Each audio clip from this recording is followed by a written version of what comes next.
Capítulo 179. Sacando punta a todo en todas partes. 30 de enero, año 2 del nuevo calendario. Dieta Nacional, Tokio, Japón. Primer ministro. Es cierto que los miembros de las fuerzas de autodefensa que participan en las maniobras en Asgard han entrado en combate y que incluso hay un fallecido en acto de servicio. La muerte de un centinela de la Fuerza Aérea de Autodefensa, HASDF, y más como resultado de un combate durante el despliegue para un ejercicio, era un bocado que la oposición no iba a dejar pasar en la sesión ordinaria de la Dieta. Sí, ocurrió ayer. El gobierno está recopilando información detallada al respecto. En realidad, la mayor parte de la información ya estaba disponible, pero como aún no circulaba un informe oficial, dar una respuesta basada en conjeturas solo traería problemas más tarde. Esa era la razón de responder con un todavía no sabemos nada concreto. ¿Significa eso que usted, como primer ministro, no tiene control sobre la situación? El legislador en cuestión era del tipo que cree que su trabajo es sacar punta a todo, así que mordería sin importar la respuesta. El primer ministro dejó traslucir una ligera expresión de hartazgo. Hemos recibido informes de un ataque perpetrado por saboteadores armados que se infiltraron en la base. El personal en el lugar está trabajando para esclarecer los hechos y, por ahora, no tengo más que añadir a lo dicho en la rueda de prensa de ayer. El primer ministro mantuvo su postura de no decir ni una palabra de más para cerrar el turno, pero un miembro de la oposición que mide su éxito por cuántas veces logra importunar al gobierno no se iba a retirar tan fácilmente. Cambiaré la pregunta, entonces. Respecto a este acto de combate, ¿dio usted algún tipo de orden? Ni que fuera a dar una orden específica para cada centinela más allá de la orden de despliegue, idiota, pensó el primer ministro, pero decir eso en la Dieta significaría la disolución inmediata de la Cámara de Representantes. En la orden de despliegue, considerando la situación en el lugar, se autorizaron acciones para proteger la vida propia y la de aquellos bajo su custodia. Consideramos que lo ocurrido entra dentro de ese marco. Originalmente, la orden se dio pensando en la interceptación de ataques aéreos de Oriase, como el año pasado, pero como no se especifican estrictamente los medios ni el tipo de enemigo, no hay problema legal. Es un ejemplo de cómo una orden ambigua puede confundir a los subordinados, pero ser políticamente correcta para quien la emite. Como se suele decir, mientras el ejército de Estados Unidos opera con una lista negativa lo que no pueden hacer, las fuerzas de autodefensa operan con una lista positiva solo lo que tienen permitido, lo que resta flexibilidad a sus acciones. Pero hay un muerto. ¿No indica eso un problema en sus órdenes? Parecía que al legislador le daba igual el sentido de la frase con tal de atacar, pero con una baja de por medio, era un punto inevitable. Al haber sido un ataque sorpresa durante una guardia nocturna, considero que ninguna orden diferente habría podido evitarlo. No tiene responsabilidad por enviarlos a un lugar tan peligroso. Para empezar, ¿quiénes eran los atacantes? No será un ataque armado fruto del sentimiento antijaponés en Asgard. Los argumentos del legislador empezaban a perder el rumbo con tal de golpear al primer ministro. Incluso algunos miembros de su propio partido ponían cara de ya está este otra vez. Es el tipo de político que solo busca ser mencionado en televisión y complacer a su burbuja de seguidores. La muerte de un militar no le importaba en absoluto. Deseando que la sesión terminara pronto, el primer ministro se limitó a repetir que los hechos están bajo investigación. 30 de enero, año 2 del nuevo calendario. Ministerio de Defensa, Tokio, Japón. Mientras el primer ministro cabeceaba de aburrimiento en la Dieta, en el Ministerio de Defensa se discutía el fondo del asunto. Una baja en acto de guardia.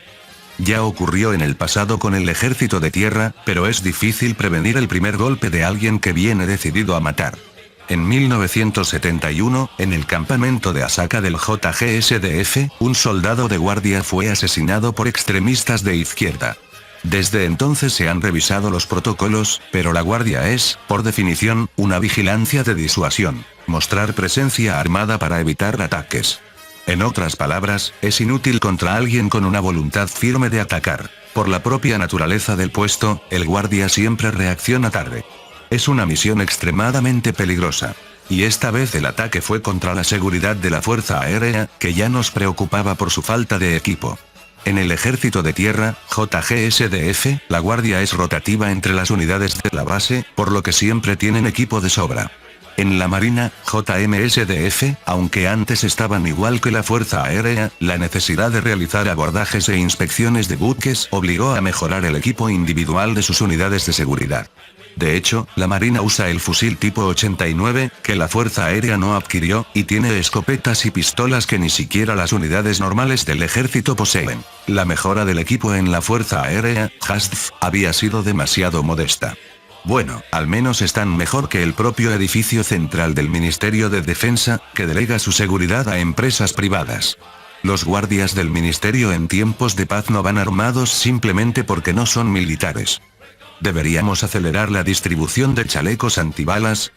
Sinceramente, los materiales y las doctrinas cambian tan rápido que incluso en el ejército vamos 2 o 3 pasos por detrás de las tendencias. Con un presupuesto limitado, ¿es una prioridad para la Fuerza Aérea? Pero tras un incidente donde el equipo podría haber salvado una vida, la prioridad debe subir. No necesitamos la máxima eficiencia de combate como en las unidades de élite del ejército. Bastaría con que todos tuvieran el modelo tipo 3 actual. La Fuerza Aérea utiliza los mismos chalecos que el ejército, pero la tasa de disponibilidad es otra historia. La conclusión fue que cualquier persona en servicio de guardia debía llevar el chaleco completo con placas cerámicas. Como resultado, se modificó el reglamento interno obligando al uso de chaleco con placas durante las guardias en la HASF. Sin embargo, como olvidaron incluir la cláusula durante despliegues en el extranjero, esto provocó en el futuro múltiples casos de desmayos por calor dentro de Japón durante el mediodía de verano. Pero esa es otra historia. 30 de enero, año 2 del nuevo calendario. Base aérea de Centaurus, continente de Drast, Imperio Sagrado de Asgard. A pesar del incidente de infiltración que dejó un muerto, varios heridos y un gran caos, el ejercicio conjunto continuó según lo previsto. La urgencia por coordinar a los países de la APTO nacía de la sensación de crisis de estar en una guerra real. En el frente de Asgard, excepto Japón, Estados Unidos y Reino Unido, que operan juntos, países como Singapur y Taiwán separan sus sectores por completo para evitar confusiones. No realizan operaciones conjuntas. Había infinitas cosas por coordinar. Protocolos de comunicación, intercambio de datos, data link, etc. La Fuerza Aérea, al depender mucho de la tecnología, lo tiene algo más fácil que el ejército de tierra, donde todo suele depender del trato directo entre personas, aunque es más difícil que en la Marina, que acostumbra a hacer ejercicios de cortesía internacional constantemente. Al ser la fase de planificación del ejercicio, se decidían los turnos de roles en los escenarios y la división de equipos para el simulacro de combate. El ambiente era amistoso, excepto en un rincón. La Fuerza Aérea se opone a la propuesta de la defensa antiaérea. La Guardia Imperial también se opone a la propuesta de la defensa antiaérea. Los oficiales del Gran Ducado de Shikishima, Fuerza Aérea, Defensa Antiaérea y Guardia Imperial, estaban en un bucle infinito de oposiciones mutuas. Los observadores de la aviación naval de Shikishima los miraban con asombro, ellos no participaban con aviones esta vez, mientras los oficiales japoneses se llevaban las manos a la cabeza tras haber sido asignados como niñeras por no tener barreras lingüísticas. Los oficiales de Taiwán y Estados Unidos, que perdieron en el sorteo de asignación, compartían el espacio de caos. Dado que este grupo era el encargado de la fuerza de invasión para el primer simulacro, todos daban por hecho que la defensa ganaría fácilmente.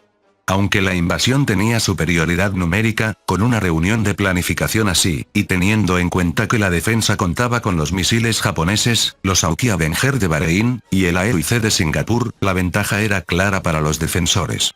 El E-2C japonés actuaría como árbitro neutral para vigilar el espacio aéreo y evitar accidentes.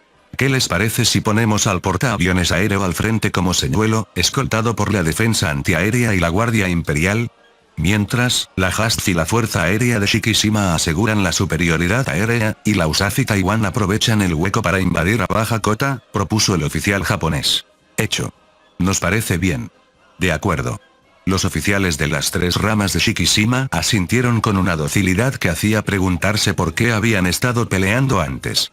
Mientras los oficiales de Estados Unidos y Taiwán se quedaban boquiabiertos ante la rapidez del acuerdo, los preparativos para el ejercicio siguieron adelante. Fin del capítulo 179. El link a la historia del autor estará en la descripción.